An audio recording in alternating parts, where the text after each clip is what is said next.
Éric Coquerel, bonjour. Bonjour. Député à la France Insoumise de Seine-Saint-Denis, président de la Commission des Finances à l'Assemblée.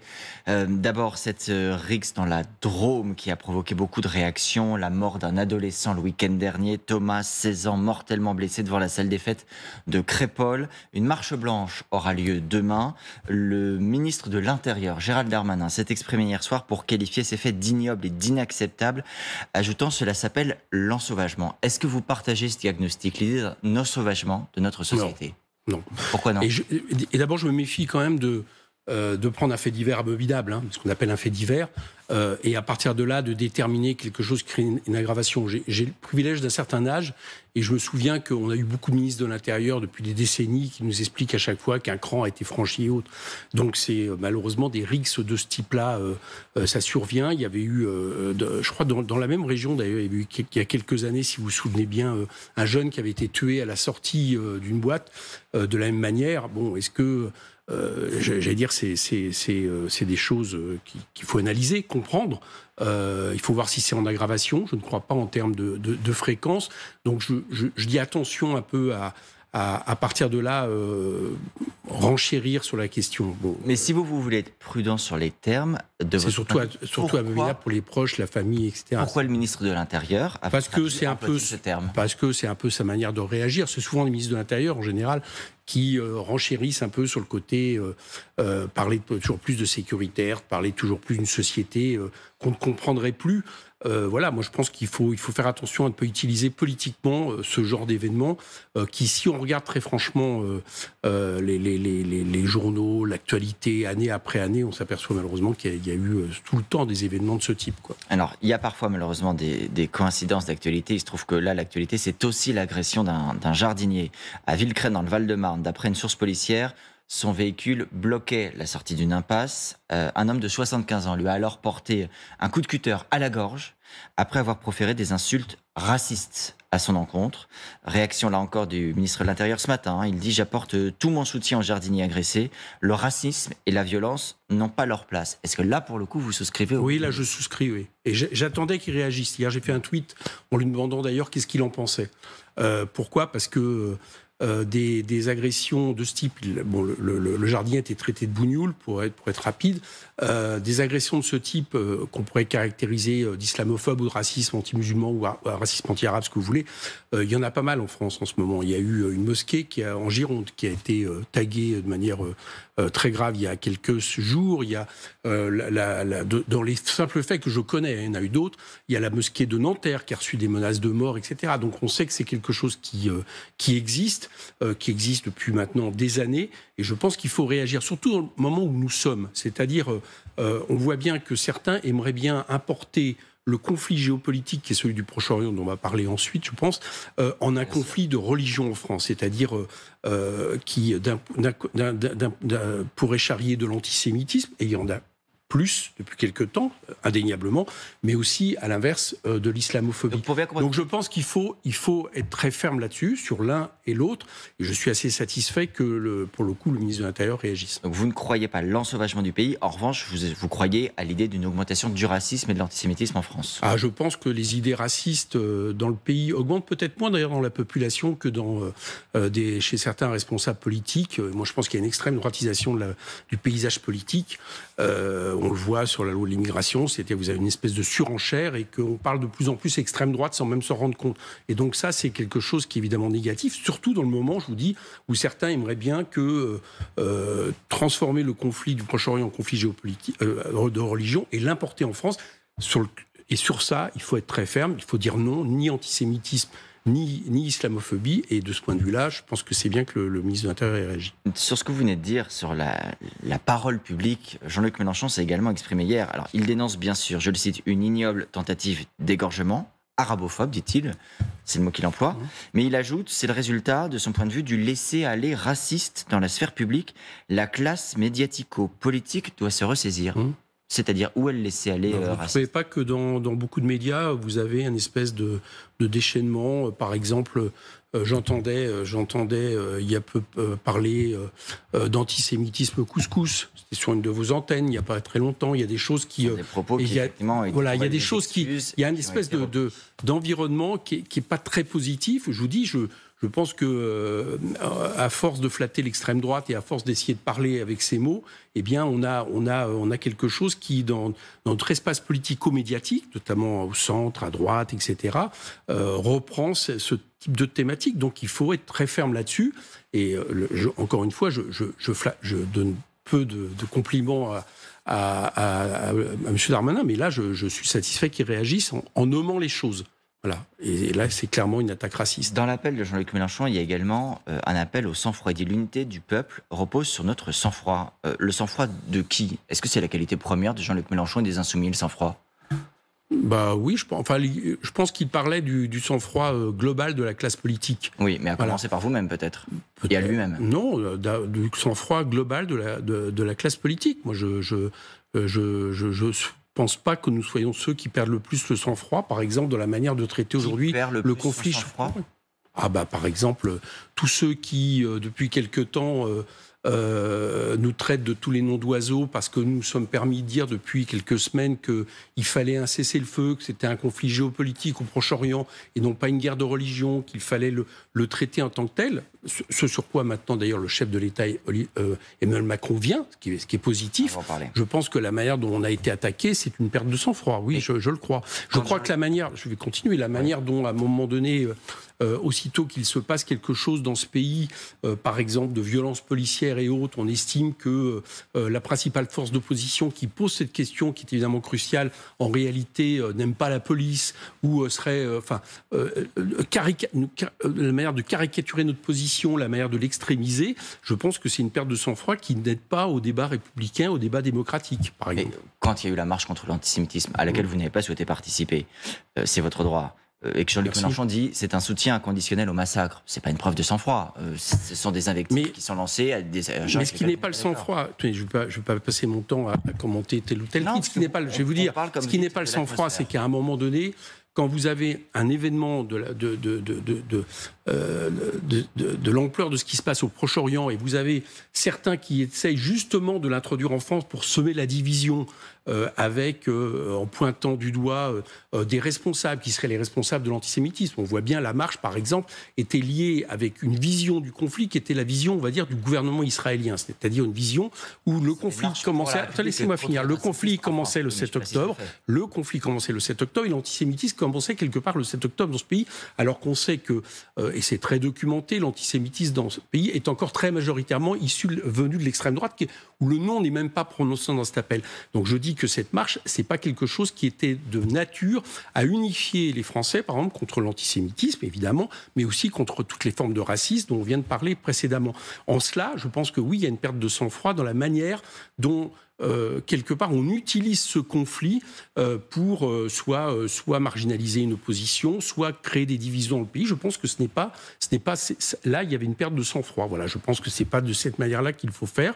Et c'est une des raisons pour lesquelles nous n'avons pas été à la marche parisienne. Nous avons été à d'autres marches qui n'avaient pas les mêmes ambiguïtés, mais nous n'avons pas été à la marche parisienne pour cette raison. Il y aura jeudi à Marseille un meeting pour la paix et la justice en Palestine, avec notamment certains élus insoumis, Manuel Bompard, Mathilde Panot, l'ambassadrice de l'autorité palestinienne en France. Est-ce que vous y serez également à titre personnel? Non, j'y serai pas. Il se trouve que j'ai fait le même meeting, figurez-vous, quelques semaines avant le 7 octobre, avec les mêmes personnes. Salah Hamouri, qui est un franco-palestinien qui a été expulsé de manière illégale de son pays, c'est-à-dire la Palestine, enfin Israël, et puis l'ambassadrice de Palestine. Donc voilà, j'ai fait un meeting dans ma circonscription. À quoi ça doit servir ce type de moment? À toujours pousser des feux pour qu'on obtienne le cessez-le-feu. C'est ça la revendication aujourd'hui principale. On a une situation où il y a eu, après le 7 octobre, des représailles israéliennes qui, en réalité, au Proche-Orient, ne sont qu'une manière d'atteindre l'objectif que s'est donné M. Netanyahou, c'est-à-dire en finir avec toute possibilité d'entité palestinienne. En Cisjordanie, 200 morts depuis le 7 octobre, notamment par des colons, et de l'autre côté, à Gaza, où il y a maintenant 13 000 morts d'après l'agence Reuters, et d'après les chiffres qui sont donnés, et avec plus de la moitié de la ville détruite. Donc l'urgence aujourd'hui, c'est de mobiliser pour le cessez-le-feu. Donc ces meetings servent à ça, c'est-à-dire un cessez-le-feu et après des négociations pour la paix. Moi, je ne vois pas d'autres possibilités que des meetings, des manifestations, faire en sorte que l'opinion publique agisse de plus en plus pour que nos représentants embrayent. C'est ce qui s'est passé avec Emmanuel Macron, qui maintenant depuis une semaine est très clair sur le cessez-le-feu. Il a interpellé Netanyahou sur les parce qu'il faut que ça s'arrête. Et vous savez pourquoi il faut que ça s'arrête?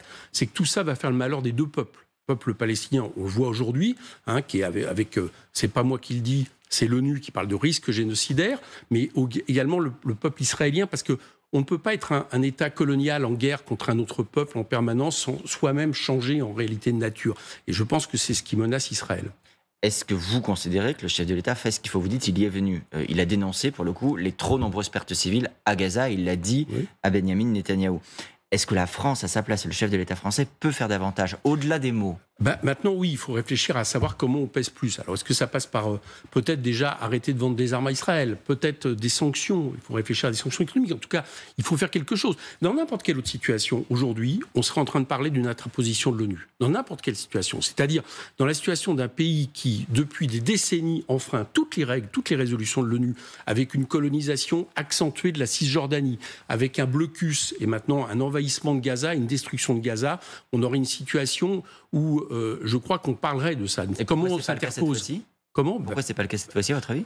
Très clairement, parce que vous avez des pays absolument majeurs au niveau de l'ONU, notamment les États-Unis d'Amérique, qui soutiennent de manière inconditionnelle la politique d'Israël. Or, le problème, c'est que quand la politique d'Israël, j'allais dire, emprunte avec M. Netanyahou une politique qui est celle d'un gouvernement d'extrême droite, avec des racistes, des suprématistes dans ce gouvernement, là, ça devient absolument insupportable. Donc moi, le chef de l'État, c'est pas le chef de l'État qui peut décider, j'allais dire que l'ONU intervienne ou autre. L'ONU qui a perdu 100 agents, je ne sais pas si vous vous rendez compte, à Gaza depuis quelque temps, mais peut-être doit-on réfléchir maintenant à proposer des sanctions économiques. En tout cas, il faut arrêter ça. Parce que ce qui se passe là-bas, c'est un nettoyage ethnique à minima, et c'est sous nos yeux, et nous pouvons intervenir. On ne pouvait pas prévoir le 7 octobre, qui sont les crimes de guerre du Hamas, si vous voulez. Là, par contre, les crimes de guerre se déroulent sous nos yeux, et nous pouvons intervenir. Et encore une fois, ça fera le malheur des deux peuples. Je voudrais également qu'on revienne à l'actualité en France, très loin naturellement de ce qui se passe au Proche-Orient, mais qui fait réagir la classe politique avec le témoignage de la députée Sandrine Josso, qui s'est exprimée hier soir pour dire « j'ai cru mourir ». Elle accuse un sénateur, le sénateur Joël Goriot, de l'avoir drogué à son insu en vue de l'agresser sexuellement. L'élu a été mis en examen. Le président du Sénat, Gérard Larcher, réclame qu'il se mette en retrait. Comment est-ce que votre parti réagirait si une telle affaire survenait dans vos rangs? De telle gravité et devant les faits, manifestement, puisque là on parle de tentative de viol sous effet de drogue, ce qui, j'allais dire, dans l'échelle des agressions sexuelles et sexistes, on est vraiment au summum. Donc je pense qu'on réagirait très certainement comme le groupe Horizon. C'est-à-dire avec une... Je pense. Enfin, vous voyez comme moi, vous êtes en train de me commenter les faits. Alors bien sûr, il faut que la justice passe. Donc ça peut être des mesures suspensives. Il faut que l'enquête se fasse. Enfin là, les choses sont d'une telle gravité que même à moitié reconnu d'ailleurs par le sénateur, au moins sur l'absorption de drogue. Il conteste avoir voulu. Oui, non, mais je parle au moins de l'absorption de drogue. Il parle d'une erreur de manipulation. Donc, en tout cas, il y a au moins des mesures conservatoires à prendre, et je n'ai pas tellement d'autres commentaires à faire que tout le monde est choqué par ce qui est arrivé à Sandrine Josso. Mais il faut partir du principe que la parole de la victime, en l'occurrence Sandrine Josso, est la parole à croire. Vous n'avez pas de doute sur... en tout cas, c'est la parole à écouter, bien évidemment, de manière forte, surtout que je vous fais remarquer que là, c'est pas juste une parole, c'est que la justice est mise en branle, il y a une mise en examen, il y a une enquête, et donc manifestement, ces paroles sont prises très au sérieux. Donc à partir de là, il y a à minima des mesures conservatoires à prendre. L'actualité, c'est aussi le lancement de la campagne des Restos du Cœur, une nouvelle fois avec un appel au soutien, puisque les Restos du Cœur disent qu'ils pourraient rencontrer des difficultés malgré les aides de ces dernières semaines et qu'ils ne sont pas certains de pouvoir accueillir tous les bénéficiaires. Le cas échéant, qui doit payer? Est-ce que c'est à l'État de donner plus? Est-ce que c'est aux Français qui nous regardent de donner aux Restos du Cœur? Qui a les moyens de faire que cette campagne soit un succès malgré tout? Écoutez, ça fait longtemps qu'ils alertent. Moi, je les avais invités à la commission des finances, les Restos du Cœur, le Secours populaire, le Secours catholique, qui dressaient un portrait absolument abominable de ce qui est en train de se passer. Il y a plus de 9,2 millions de foyers français qui sont en dessous du seuil de pauvreté. Et pour la première fois, ces associations, je pense qu'elles vont peut-être devoir trier dans le secours alimentaire procuré à ces personnes. Donc, en préambule, c'est peut-être la politique de l'État. Comment peut-on accepter qu'on soit dans une société où on est les plus fortunés qui gagnent plus que jamais de l'argent et que de notre côté, vous ayez autant de millions de personnes qui sont en dessous du seuil de pauvreté, dont 1 million de travailleurs pauvres. C'est bien qu'il y a un problème de partage des richesses, il y a un problème de partage de ce que nous produisons. Donc c'est bien l'État qui produit une politique économique, et je pense que de ce point de vue-là, oui, il faut par exemple faire en sorte, c'est notre proposition, que les minima sociaux soient au moins au niveau du seuil de pauvreté, que personne ne soit en dessous du seuil de pauvreté dans ce pays. Et ça, c'est l'État qui peut le faire. Il y aura tout à l'heure, je crois, une conférence de presse d'ailleurs de certains de vos collègues parlementaires insoumis sur ces sujets, prix, précarité alimentaire, nos solutions. Ça passe par ce que vous venez de dire, c'est une question de minima sociaux pour régler l'urgence des restaurants. Non, c'est une des solutions, mais par exemple, là-dedans, il y a 1 million de travailleurs pauvres, où il y a beaucoup de jeunes. D'accord, des étudiants, il y a des nouvelles, j'allais dire, catégories de personnes qu'ils ne voyaient pas avant.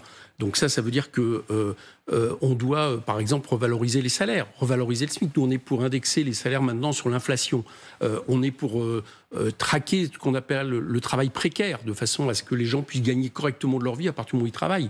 Et puis, évidemment, ça passe aussi par des ministrations. On est pour des allocations, par exemple, pour les jeunes en dessous de 25 ans, qui permettraient à des jeunes de pouvoir faire leurs études avec des conditions de vie qui à peu près décentes. Enfin, voilà, il y a tout un ensemble de mesures. Moi, je crois que on est dans une société qui, pendant depuis maintenant plusieurs années, mais ça a été accentué depuis 6 ans, pense que si vous enrichissez les plus riches, les détenteurs de capitaux, ça va rejaillir économiquement dans toute la société. C'est pas ce qui se produit. C'est pas ce qui produit. Jamais des riches n'ont autant gagné d'argent et jamais il y a eu autant de pauvres ou de travailleurs pauvres. Donc il faut rééquilibrer ça.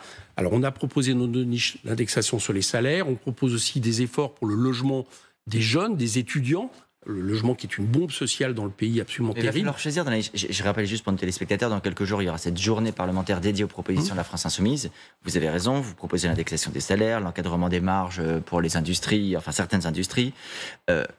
On ne peut jamais tout examiner dans une niche parlementaire, malheureusement. Donc, quelle sera la première proposition mise en lumière par la France Insoumise ? C'est sur l'encadrement des marges et justement tout ce qui touche autour du pouvoir d'achat, c'est-à-dire l'indexation des salaires, les marges, parce que comme vous le savez, l'inflation principalement en France est due aux marges des entreprises. C'est pas, contrairement à ce qu'on dit des fois, les salaires qui augmentent.